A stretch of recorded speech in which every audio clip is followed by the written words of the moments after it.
सभी भक्तों को श्री शिवाय नमस्तुभ्यम। हर हर महादेव। ओम नमः शिवाय। जय महाकाल। शिवाय नमः। ओम। तो आज हम आपको बताने वाले हैं 9 मार्च रविवार के दिन मनोकामना पूर्ति के लिए आपको बेलपत्री के वृक्ष के नीचे किस प्रकार से उपाय करना चाहिए। मनोकामना पूर्ण करनी है तो उपाय इस प्रकार से करना, चाहे आपकी कामना कैसी भी क्यों ना हो। तो सबसे पहले आपको क्या करना होगा, बेलपत्री के वृक्ष के नीचे जल समर्पित करना है और कुछ वृक्ष के पत्ते समर्पित करने हैं। ये मनोकामना आपको कैसे पूर्ण करनी है, चलिए तो इस वीडियो को शुरू करते हैं। यदि आपकी कोई विशेष कामना है और उस कामना को आप पूर्ण करवाना चाहते हैं तो ये है बेलपत्री का वृक्ष। अब ये जो बेलपत्री का वृक्ष है, इस बेलपत्री के वृक्ष के नीचे आपको सबसे पहले आपकी मनोकामना पूर्ण करवाने के लिए क्या किन वस्तुओं की आवश्यकता पड़ेगी वही हम आपको बताते हैं। तो एक कलश जिसके अंदर आपको 5 बेलपत्र डालने हैं। कितने बेलपत्र? कुल 5 बेलपत्र डाल लेने हैं। 5 बेलपत्र डालने के साथ में जब आप इसमें 5 बेलपत्र डाल दो और जल भर दो, इसके साथ ही आपको 5 बेलपत्र के साथ लेने हैं 7 वृक्ष की पत्तियां। अब ये जो 7 वृक्ष की पत्तियां हैं, ये एक वृक्ष की एक पत्ती और 7 वृक्ष की 7 पत्ती होगी। इस प्रकार से आपको 7 वृक्ष की 7 पत्तियां लेनी एक एक करके। आसपास कोई भी वृक्ष हो, ले लेना उसकी 7 पत्तियां। 7 पत्तियां लेने के बाद में वो 7 पत्तियों को अच्छे से धो लेना और उन 7 पत्तियों को अपने सीधे हाथ में रख लेना। सीधे हाथ में रखकर फिर आपको पहुंच जाना है।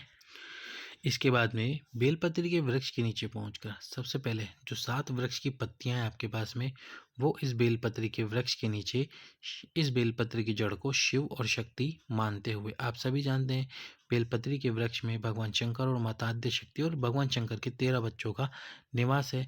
तो आप शिव और शक्ति मानते हुए अपनी कामना करते हुए वो 7 पत्तियां यहाँ समर्पित कर देना। 7 पत्तियां एक साथ 7 वृक्ष की।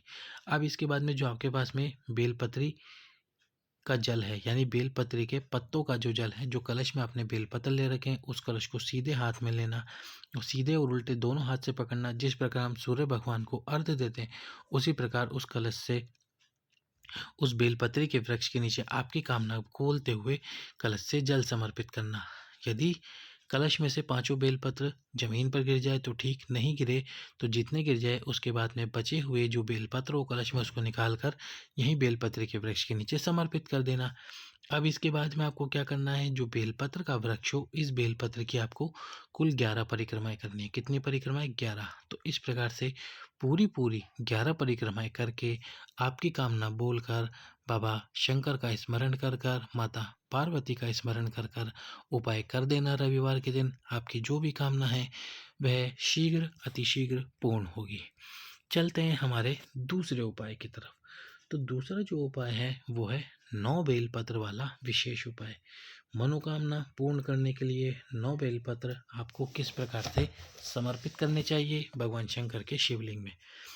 तो सबसे पहला बेलपत्र जो समर्पित किया जाएगा भगवान शंकर के शिवलिंग में, वो समर्पित किया जाएगा। पर हम उससे पहले आपको एक बार फिर से जानकारी दे देते हैं। भगवान शंकर के शिवलिंग में सीधे हाथ पर गणेश जी, उल्टे हाथ पर कार्तिकेय जी, ये बीच में जो मोटी सी लाइन है माता अशोक सुंदरी। ये जो भगवान शंकर के शिवलिंग में स्थान है माता पार्वती का हस्तकमल, ये शिवलिंग। और ऊपर जो जलाधारी है जिसमें से बूंद बूंद जल गिरता है, वो भगवान शंकर की 5 बेटियां जया, विषहरा, शामलीवाली, दोतली और देव। यदि अभी तक आपने हमारे इस वीडियो को लाइक नहीं किया है तो वीडियो को लाइक करके, चैनल को सब्सक्राइब करके वीडियो को शेयर कर दो। तो सबसे पहला बेलपत्र दक्षिण दिशा से समर्पित करना, उत्तर की तरफ मुख करते हुए। सबसे पहला बेलपत्र आपकी कामना बोलते हुए माता अशोक सुंदरी के पास में। दूसरा जो बेलपत्र या माता अशोक सुंदरी के पास गणेश जी के स्थान पर। दूसरा जो बेलपत्र होगा वो माता अशोक सुंदरी के ही पास में कार्तिकेय जी के स्थान पर। तीसरा जो बेलपत्र समर्पित होगा वो होगा माता अशोक सुंदरी के स्थान पर, आपकी कामना बोलते हुए। सबकी डंडी इधर ही रखना। चौथा जो बेलपत्र समर्पित होगा वो होगा माता पार्वती के स्थान पर, और ये होगा शिवलिंग के ठीक विपरीत, यानी इस स्थान पर माता पार्वती के स्थान पर चौथा बेलपत्र। पांचवा जो बेलपत्र समर्पित होगा वो होगा भगवान शंकर की 5 बेटियां जया, विषहरा, शामलीवाली, दोतली और देव का नाम लेते हुए। अगर ऊपर कलश है तो कलश में समर्पित करना, नहीं हो तो शिवलिंग में जो माता पार्वती का स्थान है, जो पूरा स्थान है, वहाँ पर समर्पित कर देना 5वां बेलपत्र। 6वें नंबर का जो बेलपत्र है वो समर्पित होगा भगवान शंकर के शिवलिंग पे। शिवलिंग पे समर्पित होगा 6वें नंबर का बेलपत्र, शिवलिंग के ऊपर समर्पित होगा। डंडी इस प्रकार से रखना। 7वें नंबर का जो बेलपत्र है, इस बेलपत्र की तीनों पत्तियों पर लगाना है आपको शहद। क्या लगाना है? शहद। तीनों पत्तियों पर आपको शहद लगाना है। शहद लगाने के बाद में ये बेलपत्र भगवान शंकर के शिवलिंग पे चिपकाना है, यानी कि आपके हाथ में पकड़ना और इस बेलपत्र को शिवलिंग पे चिपका देना। तो कितने बेलपत्र समर्पित कर दिए अभी तक हमने? 7 बेलपत्र। पहला गणेश जी, दूसरा कार्तिकेय, तीसरा माता अशोक सुंदरी, चौथा माता पार्वती, 5वां भगवान शंकर की 5 बेटियां, 6वां शिवलिंग, 7वां शिवलिंग पे हमारी मनोकामना बोलते हुए शहद वाला बेलपत्र। 8वां जो बेलपत्र होगा, अब ये जो बेलपत्र आपको समर्पित करना है या फिर आपको समर्पित करना है, ये वाला बेलपत्र, ये कहाँ पर करना है? ये जो नंदी जी का एक पैर ऊपर उठा हुआ है, इस पैर के पास में, यहाँ पर आपको 8वां बेलपत्र समर्पित करना है। और इसके बाद में 9वां और अंतिम बेलपत्र जो आप समर्पित करोगे, वो समर्पित करोगे भगवान शंकर की चौखट पर। भगवान शंकर की चौखट पर जब हम मंदिर से बाहर आ रहे होते हैं, तो जो हमारा उल्टा हाथ पड़ता है, इस वाले हाथ पर बेलपत्र समर्पित करना 9वें नंबर का। और बेलपत्र समर्पित करने के बाद में आपको एक दीपक, लंबी बात और गोल बात दोनों का, यानी कि एक ही दीपक में आपको लंबी बात भी लगानी है, गोल बात भी लगानी है। और इसके बाद में घी का ये दीप प्रज्वलित करना। लेकिन प्रज्वलित इसको कहाँ करना है आपकी कामना बोलते हुए? इस स्थान पर। यहाँ पर तो आपने बेलपत्र समर्पित कर रखा है, तो यहाँ पर वो दीप प्रज्वलित करना। प्रज्वलित करते हुए आपको आपकी कामना बोलनी है, बाबा से प्रार्थना करनी है। आपकी कामना और प्रार्थना बोलकर इस बेलपत्र को समर्पित कर देना।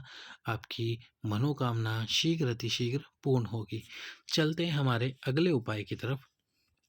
अगला जो उपाय है वो करना है आपको पीपल के पत्तों से उपाय। यदि आपको कोई बीमारी है, कोई रोग है और आप डॉक्टर को दिखाकर दवाई भी खा रहे हैं, पर दवाई नहीं लग रही, ये बीमारी ठीक नहीं हो रही, तो जो पीपल का पत्ता होता है, उस पीपल के पत्ते का अग्रभाग, जैसे ये पीपल का पत्ता है, अब इस पीपल के पत्ते का ये जो अग्रभाग है, केवल इतना सा भाग तोड़ना 5 पीपल के पत्तों का। कितने? 5 पीपल के पत्ते लेना और 5 पीपल के पत्तों का अग्रभाग तोड़ना। और अग्रभाग तोड़कर माता अशोक सुंदरी के स्थान पर, कहाँ पर? माता अशोक सुंदरी के स्थान पर पिपलेश्वर महादेव। कौन से महादेव? पिपलेश्वर महादेव।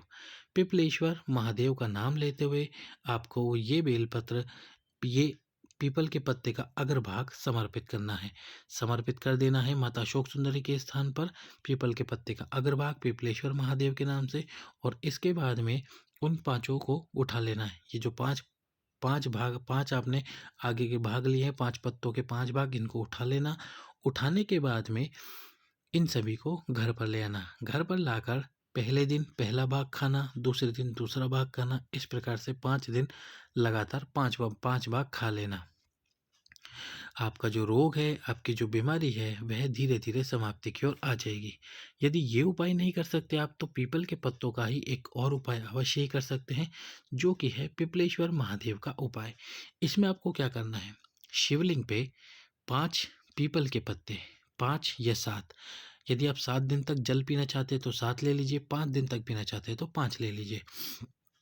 तो शिवलिंग पे 7, मेरी बात मानकर 7 पीपल के पत्ते समर्पित कर दीजिए।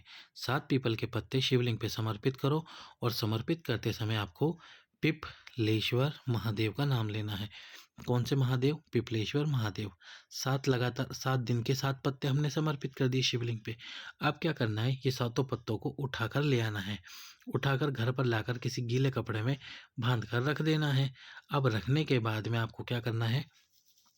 रख दो। और रखने के बाद में आपको सातों पत्तों को उठाकर रख दो। और रखकर एक पीपल का पत्ता उसमें से निकालना, एक कलश जल भरना और इसमें उस पीपल के पत्ते को डुबो देना, जल भरकर डाल देना। अब इस जल को पीना है पिपलेश्वर महादेव का नाम लेते हुए। जिस व्यक्ति को रोग है, पूरे दिन भर में इस कलश के जल को समाप्त कर देना। यदि जल जल्दी समाप्त हो जाता है तो फिर से जल डाल देना, यानी कि रात तक आपको जल पी लेना है। चाहे आप 1 कलश जल पिए, 2 कलश जल पिए, 3 कलश जल पिए, जितना भी जल हो रात को समाप्त कर देना। और इस पीपल के पत्ते को किसी भी वृक्ष के नीचे ठंडा कर देना। दूसरे दिन फिर से दूसरा पीपल का पत्ता निकालना फ्रिज में से या जिस कपड़े में आपने रख रखा है, फिर से इसी कलश में उसको डालना, पिपलेश्वर महादेव का नाम लेते हुए जल भर देना और इस प्रकार दूसरे दिन आपको पूरा जल समाप्त करना है पीकर। 7 दिन लगातार करना है ये उपाय। 7 पीपल के पत्तों से आपके शरीर में जो रोग है, जो बीमारी है, जो समस्या है, जो तकलीफ है, वह धीरे धीरे समाप्त होने शुरू हो जाएगी और दवाई भी आपको लगना प्रारंभ हो जाएगी। सभी भक्तों को श्री शिवाय नमस्तुभ्यम। हर हर